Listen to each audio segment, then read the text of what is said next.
Bonjour à tous et bienvenue en Oursonie pour une nouvelle vidéo. Alors, je vous propose de réaliser cette carte. Donc c'est une carte pop-up, mais qui est très simple à réaliser.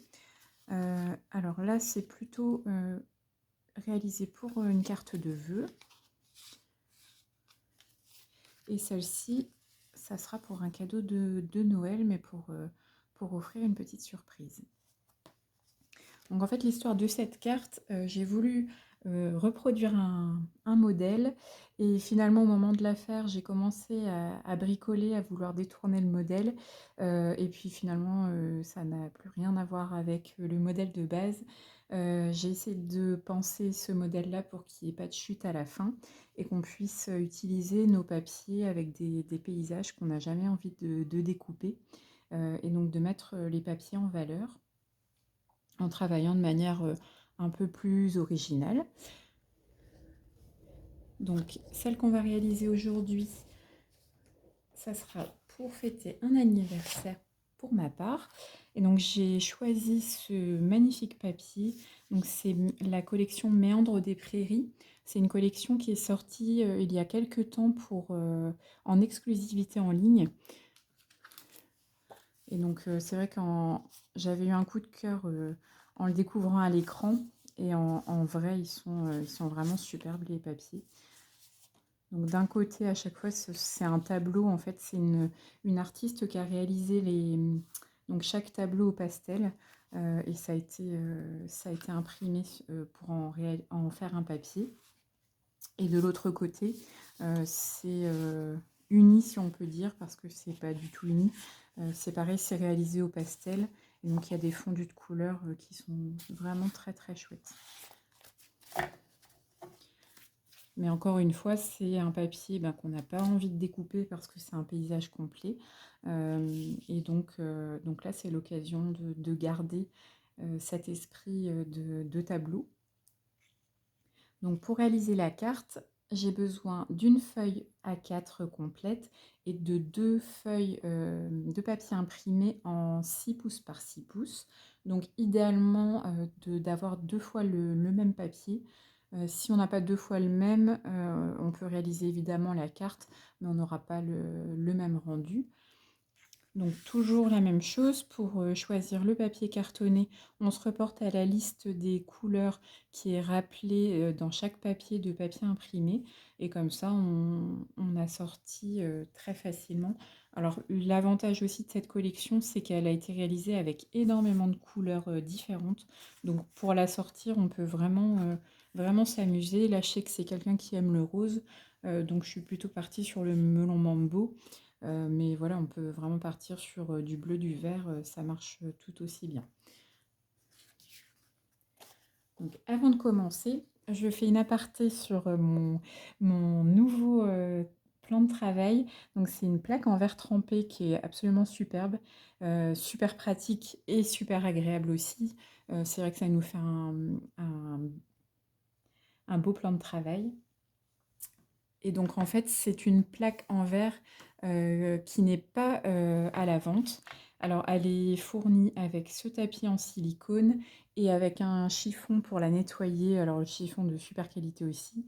Et en fait, elle n'est pas à la vente, en tout cas pas pour l'instant. Elle est réservée donc pendant toute la période célébration qui sera en janvier et février pour toutes les personnes qui souhaitent rejoindre l'aventure Stampin' Up et donc rejoindre mon équipe plus précisément.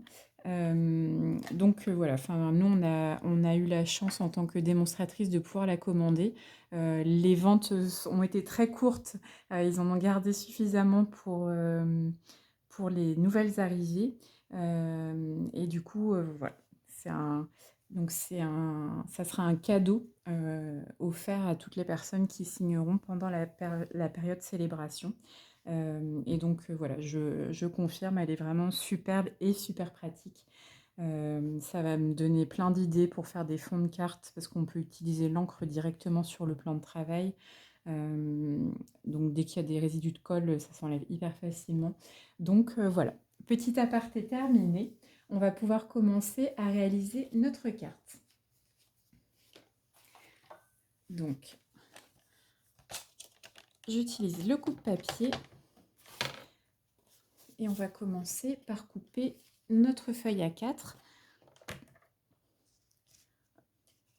Donc, on va réaliser toutes les coupes tout de suite, comme ça on aura tous nos morceaux et ce sera plus facile ensuite de réaliser la carte, ce sera plus fluide. Donc, la première coupe, donc on la prend dans le sens portrait et on fait une première coupe à 6 pouces. Donc, encore une fois, je réalise ce modèle en pouces parce que c'est beaucoup plus simple. On tombe sur des mesures beaucoup plus précises et beaucoup plus rondes en fait. Donc, c'est vraiment plus facile de créer en pouces. Tout est fait pour en fait. Donc, on prend le plus grand morceau que l'on a obtenu. On le met en format paysage et on va faire une coupe à 9 pouces et quart. Donc 9 pouces et quart.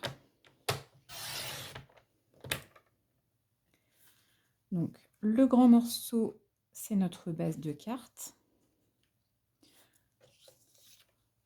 Le petit morceau, c'est la partie pop-up. Et il nous reste donc la longue bande tout en bas. Donc elle fait 2 pouces et quart de largeur. On va couper un morceau de 5 pouces. Donc ça, c'est la petite pochette qui viendra s'insérer derrière et qui nous permet de glisser un petit mot ou un tag ou ce qu'on veut, une photo. Moi, j'ai prévu d'envoyer une photo avec la carte de vœux, par exemple. Et donc, le dernier morceau, on va l'utiliser pour réaliser notre étiquette. Et avec la chute, on réalise le tag. Et donc, pour le papier imprimé, donc je vous disais, il me faut 2 feuilles de 6 pouces par 6 pouces, donc identiques de préférence. Donc dans la première page, on va couper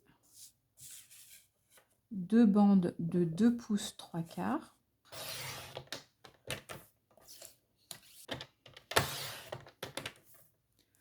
Donc après, je vous conseille de les laisser correctement rangés pour faciliter après la réalisation. Et dans la seconde page, on va faire une coupe à 4 pouces. Autrement dit, on va retirer 2 pouces à droite de la feuille et c'est ce qui va nous permettre de réaliser la continuité du paysage. Donc là, ça nous permet en fait d'avoir vraiment la continuité. Alors là, les arbres sont cachés par le pop-up, mais on réalise quand même la continuité du paysage.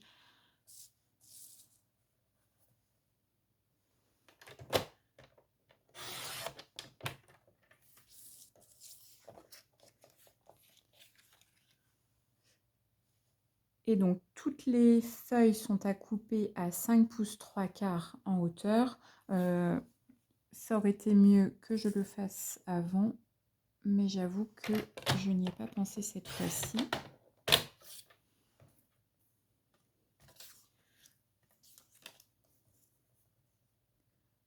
Alors, pour éviter cette coupe-là, j'avais envie de faire la base de carte un peu plus grande. Mais après, ça devient en fait un format différent d'un format classique et ça peut être moins pratique à envoyer.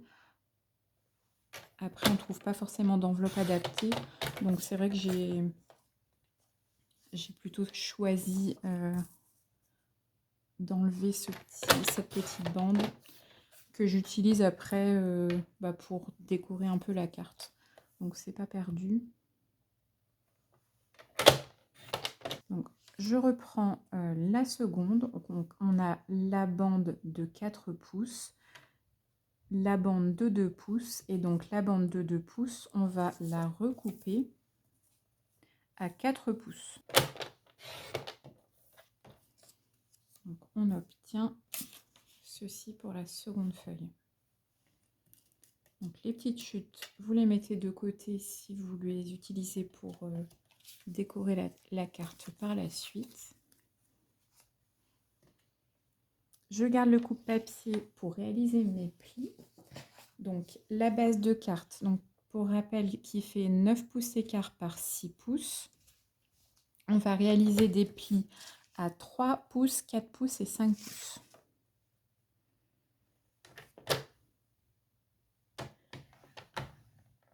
Donc 3,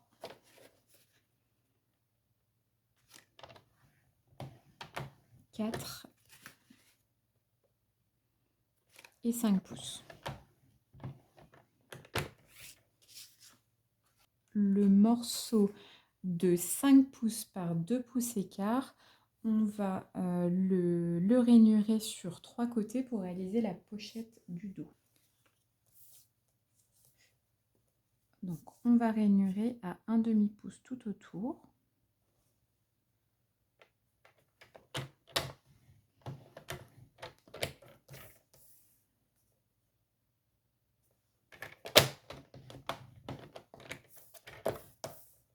D'ailleurs je dis tout autour, mais c'est bien sur 3 côtés. Ensuite on prend la bande de pop-up. On va la rainurer à 1 pouce et à 2 pouces. Donc là, pour le 1 pouce, je vais le réaliser sur le côté droit. Et après, je retourne pour le rainurer à gauche. Je trouve ça plus facile à maintenir. Donc, tous nos morceaux sont prêts. On va pouvoir les utiliser pour la réalisation de notre carte.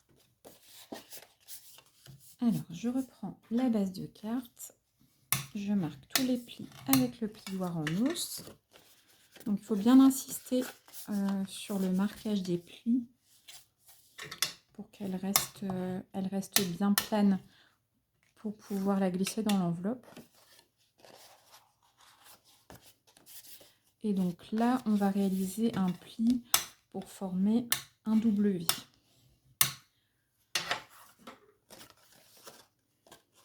Donc, on doit obtenir cette forme-là.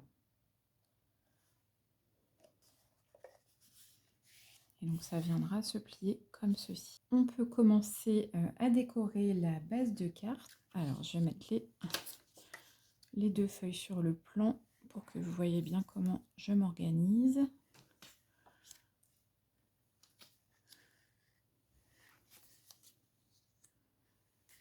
Donc, sur le dessus, on va utiliser cette base-là. Et à l'intérieur, on va utiliser cette base-là. On voit que les raccords sont bons. Donc, on peut déjà coller ça. Et ensuite, on décorera l'intérieur. Donc, les 2 premiers morceaux sont collés. Donc là, on voit bien les raccords et la continuité du paysage. Donc, ensuite, on va coller ce pan-là. Donc, c'est le second de la première feuille. Alors, moi, je colle aussi côté paysage parce que du coup, ça crée aussi une continuité à l'intérieur. Même s'il y a le mécanisme, le cerveau se charge de reconstituer les morceaux. Pour l'intérieur, c'est terminé au niveau de ma base de carte. Après, vous pouvez décorer également ces 2 parties-là. Ce que j'ai fait précédemment, c'est que j'avais utilisé la chute de cette feuille-là pour le décorer. Mais comme j'ai oublié de couper sur la totalité de la feuille au tout début les petites bandes du haut, de ce fait, je n'ai qu'une bande et je trouve que ça fait un peu bizarre de n'en coller qu'une. Donc là, je vais laisser neutre à cet endroit. Et donc, on va pouvoir passer à la réalisation du petit pop-up. Alors, pop-up, c'est un bien grand mot parce que c'est vraiment un mécanisme très très simple. Donc, je reprends ma bande, on marque les 2 plis que l'on avait réalisés au tout début. Et donc là, pour alléger un peu la bande de collage, on va couper les angles avec la perforatrice Trio Inegali. Donc là, je vais utiliser l'angle un peu décoratif. Comme c'est un paysage, ça se prête bien. Si c'est une carte un peu plus masculine, on choisira plutôt l'angle droit.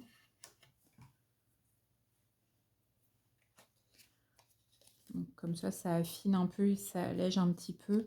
Ça permet de moins cacher le paysage. Donc pendant que c'est à plat, on va pouvoir la décorer donc avec la bande de la seconde feuille. Alors là, il y a un paramétrage tout autour. Ça fait une bande qui fait toute la longueur et il y a une bande unie en haut et en bas. Donc soit vous retournez la feuille, soit on laisse... bon là, je trouve que ça ferait un peu chargé. Donc moi, j'ai plutôt choisi de retourner la feuille et d'utiliser l'autre côté.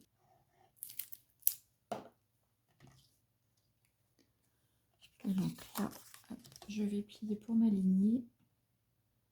Et s'il y a un petit millimètre qui dépasse, comme ça, j'aurai pas de mal à le découper de l'autre côté. Hop. Et comme ça, je viens égaliser avec une paire de ciseaux.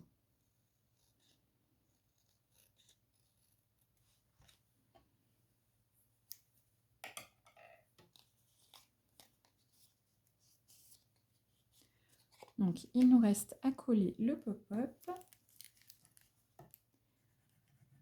Donc là, on en colle l'onglet qui est complètement à droite. Et donc, on l'encolle avec la face avant, face à nous.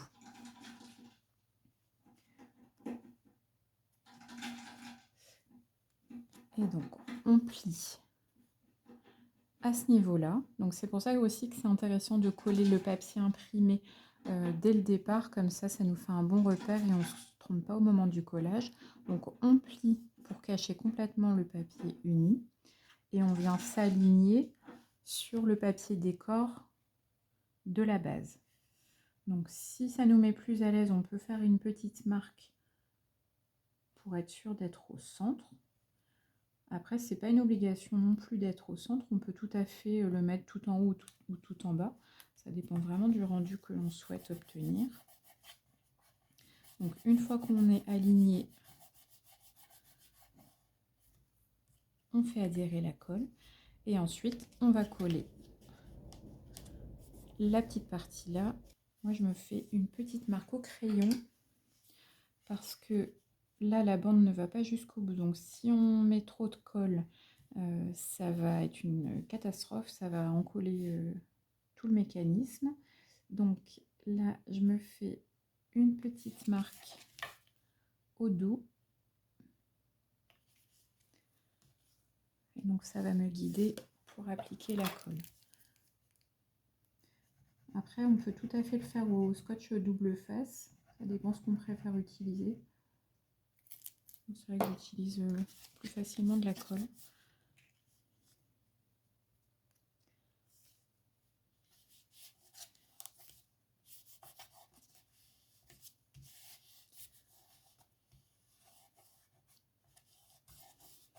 Donc, on fait adhérer correctement. On peut même la replier complètement. Éventuellement, on peut mettre des petites pinces, mais c'est vrai que cette colle-là, elle adhère facilement et assez fort. Donc, notre base est terminée. Donc, on obtient ceci.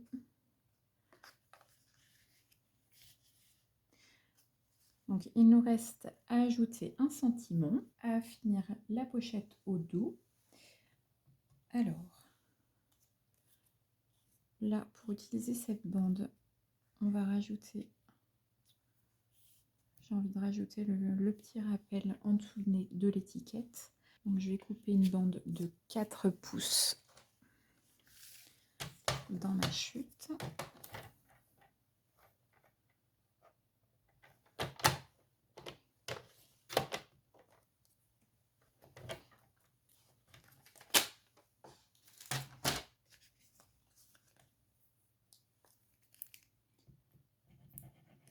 Donc ça, c'est un exercice que j'aime beaucoup, c'est d'utiliser les chutes sur chaque projet parce que ça nous oblige en fait à faire différemment et du coup, ça nous apporte en fait des idées qu'on n'aurait pas forcément eues si on ne s'était pas contraint à utiliser les petits bouts. Et là, c'est vrai que c'est une technique que j'avais fait sur la carte de vœux et je trouve que ça apporte un petit quelque chose. Là, je vais essayer de couper la petite bande qui dépasse. Donc pour réaliser l'étiquette, on prend la dernière bande de papier uni. Et là, j'ai choisi une toute nouvelle collection. Donc c'est pareil que vous allez découvrir dans le catalogue saisonnier donc, qui va démarrer en janvier. Et donc c'est la collection Hexagone chaleureux qui s'assortit avec une perfo. Donc c'est vrai que je l'ai pris en me disant que c'était un basique et de fait je l'utilise déjà énormément alors que ça fait quand même très peu de temps que je l'ai et je l'utilise, je vais pas dire sur tous mes projets mais on n'est pas loin. J'ai même déjà fait un patchwork avec des chutes de papier pour faire des fonds de cartes donc vraiment c'est top. Et ce qui m'a donné encore plus envie, même si c'était déjà un coup de cœur à la découverte du catalogue, c'est que dans la brochure Célébration, on a les tampons vœux populaires qui sont assortis en fait à la perforatrice. Donc ce qui fait qu'en achetant le lot, on peut choisir en tout cas la seconde collection de tampons qui est assorti. Donc c'est vrai que du coup on a énormément de sentiments. Et là ils sont tout aussi intéressants que dans le set de base. Donc c'est vraiment un bon plan de l'acheter pendant célébration pour pouvoir profiter et avoir un peu toute l'année finalement et puis pour toutes les occasions. J'ai un petit coup de cœur pour le livraison de câlin express. Des fois, on a envie d'envoyer une carte juste pour le plaisir. Donc là, ça se prête parfaitement. Le toutes nos condoléances, il n'est pas gay, mais malheureusement, on en a besoin. Et on est content de l'avoir quand on cherche dans nos collections. Et donc vraiment, il est top pour toutes les occasions. Donc, dans un premier temps, je vais choisir le petit cadre. Ça fait une jolie finition. Pour pas déformer, parce qu'en fait, ce type de tampon, comme il est creux, ça pourrait se déformer et du coup, on n'obtient pas une forme parfaite, si on peut dire. Donc, quand c'est comme ça, je le pose. Comme ça, il n'a pas de contrainte particulière. Et on vient coller ensuite sur le bloc acrylique. Ça permet de ne pas déformer le tampon. Donc pour tamponner, j'ai choisi la couleur sapin ombragé, donc qui est utilisée pour la réalisation du papier imprimé.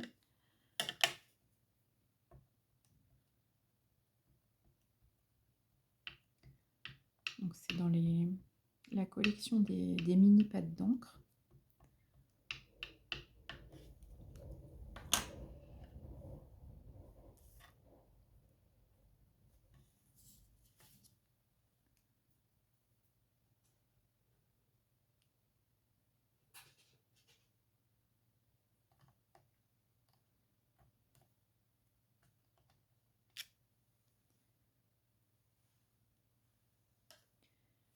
Alors, on a notre hexagone et donc ensuite, on va choisir le sentiment. Moi, comme c'est une carte d'anniversaire, je vais choisir le souffle tes bougies.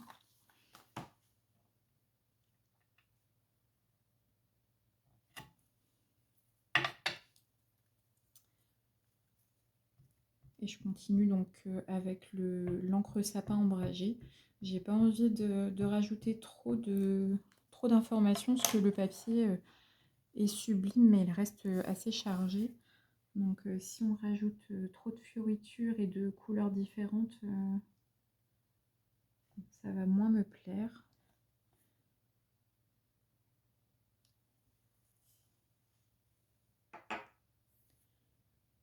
Et donc il nous reste à détourer avec la perforatrice. Donc on peut serrer dans un premier temps, on serre la perfo mais sans appuyer trop pour pas entamer le papier. Donc ça bloque en fait le papier sans le découper. Et une fois qu'on est sûr d'être aligné, on peut perforer. Donc j'obtiens ma petite étiquette. Et donc il me reste à la coller juste ici. Donc on la colle bien à plat. On aurait envie de mettre des dimensionals pour prendre un peu de hauteur, mais ça bloquerait la fermeture. Et donc on fait bien attention à ne pas faire dépasser le sentiment, parce que si on le met comme ça, c'est pas très élégant. En tout cas, c'est pas à mon goût. Donc on fait bien attention. On peut se mettre un petit repère pour ne pas dépasser. Donc là, je fais un mini trait de crayon. Comme ça, je sais que je ne dois pas coller au-delà de mon repère. Donc, mon étiquette est collée. J'efface la marque que j'ai faite tout à l'heure. Donc, alors, très honnêtement, c'est pas fait exprès. Mais comme tout est pensé en pouces, et bien en fait, la hauteur de l'étiquette est égale à la largeur de la bande de papier imprimé qu'on a collé. Donc, bon, là, j'avoue que j'ai pas non plus calculé à ce détail près. Mais bon, on pourrait le croire. Donc, ce qui peut être sympa aussi avec ces étiquettes, c'est de s'en préparer plein d'avance avec tous les sentiments. Et comme ça, quand on crée la carte, on n'a plus qu'à le poser. C'est vrai que la forme s'adapte vraiment à tout type de carte. Donc, il nous reste notre petite pochette. Donc là, ça prend vraiment forme. Le papier, il est vraiment... C'est la première fois que je le travaille, je le trouve vraiment super beau. Donc, la pochette, on avait obtenu ce rendu. Donc, on va pouvoir marquer les plis.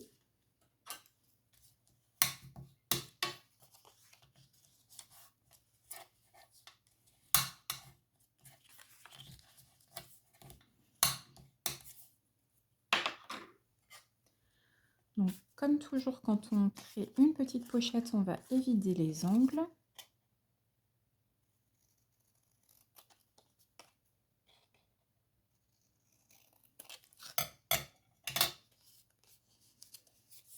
Donc là, on vérifie. Là, je vais pouvoir couper un tout petit peu plus parce que ça se chevauche. Et là, pareil.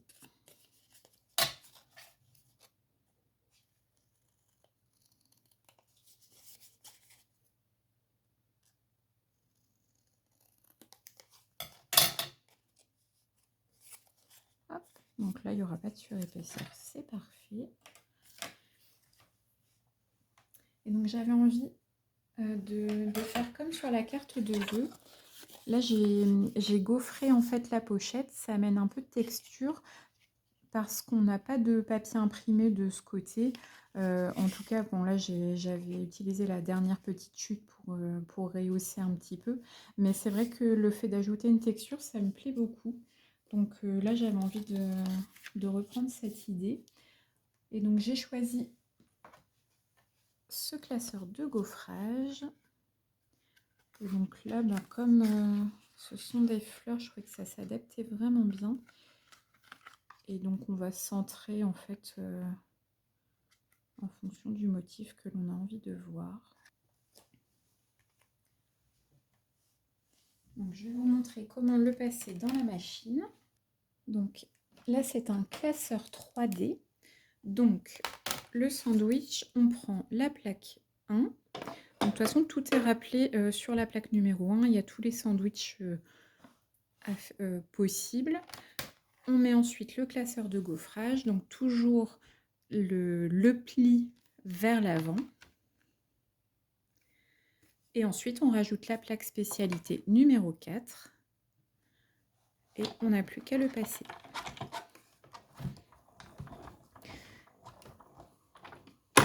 Et donc, la plaque numéro 4 est compatible avec notamment la Big Shot.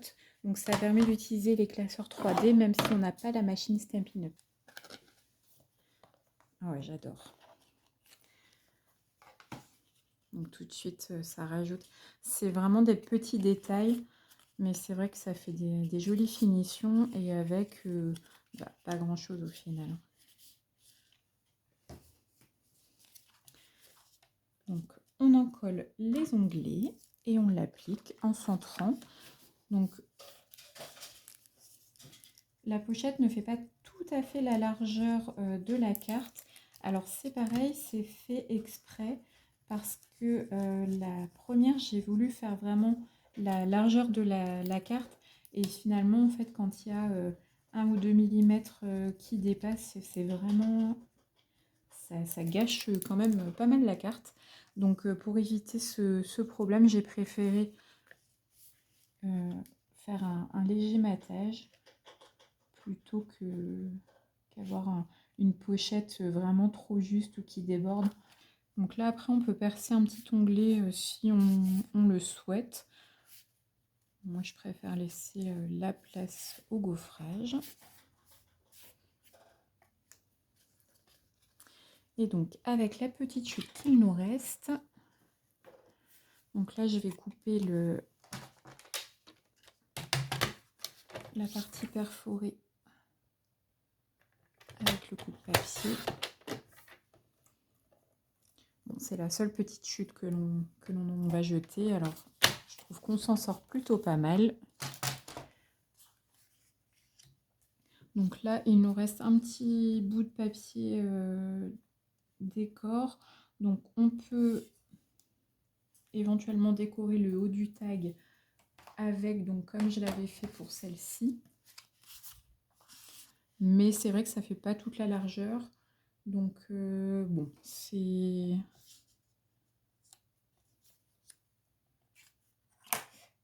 Et donc, moi, il me restait par contre les petites bandes de tout à l'heure. Donc là, moi, je serais bien tentée de décorer le bas du tag avec. Ouais, je pense que je vais faire une petite composition dans le bas. Donc, avec cette partie-là, je vais déjà percer pour obtenir l'encoche. Donc, on centre et on perce. Et ensuite, on avide les angles. Donc là, pour rester comme tout à l'heure, je prends l'angle un peu plus travaillé. Donc, on obtient ce profil-là.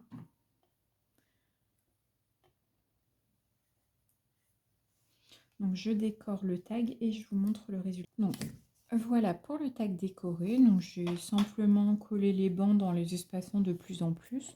Donc, c'est vraiment... c'est pas ça qui fait tout le projet, mais ça rajoute une petite note de couleur. Et pour le dernier petit rectangle de chute, j'avais envie de faire un hexagone partiel pour pouvoir rappeler en fait l'étiquette et le coller sur le tag.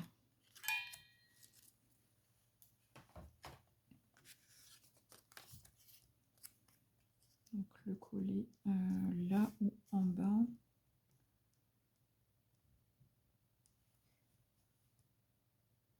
Donc, ouais, je l'aurais bien collé en bas. On peut même créer une petite pochette avec. Donc moi je ne vais pas choisir l'option pochette, mais pourquoi pas, du coup ça peut être pratique si on veut glisser un petit billet ou quelque chose comme ça.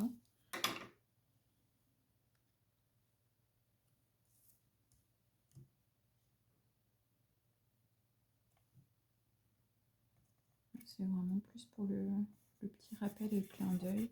Pareil, ça rajoute une touche de couleur.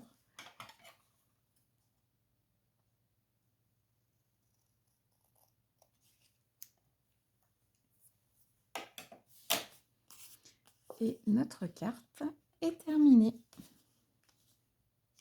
Donc c'est un modèle qui me plaît beaucoup, que j'ai envie de décliner un peu pour toutes les occasions du coup.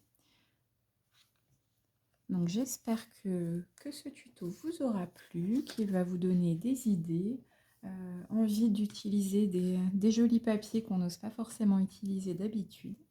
N'hésitez pas à liker la vidéo, à m'envoyer des commentaires et à m'envoyer vos versions. J'adore les découvrir comme toujours. Je vous souhaite une très bonne journée et je vous dis à très bientôt pour une prochaine vidéo.